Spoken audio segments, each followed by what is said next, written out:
Sampurasun, ngantosan Nengnya. Ieu Neng hadir. Ayeuna urang diajar ngeunaan kagiatannya. Aya sababaraha kagiatan anu bisa dilakukeun ku urang sapopoena. Nu kahijinya eta hudang sare. Urang teh kudu hudang isuk-isuknya. Lamun geus hudang, urang kudu ibak. Tah ibak teh sapoe 2 kali. Terus urang oge kudu dahar.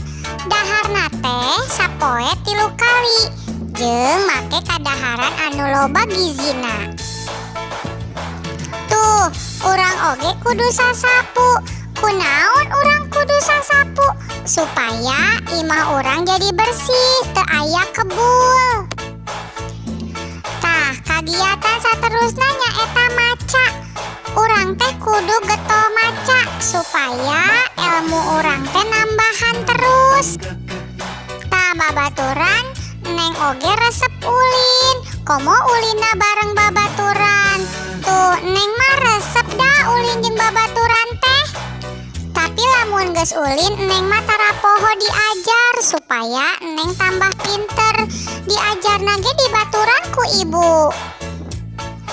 Tah geus diajar Neng mah sok langsung sare. Babaturan, lamun peuting sarena ulah peuting teuing nya.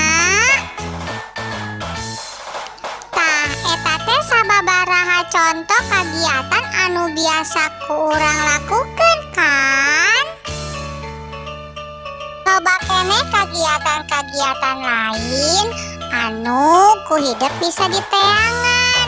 Sok teangan sorangan. Sakieu heula pangajaran basa Sunda poe ieu ti Neng nya. Wilujeng diajar babaturan.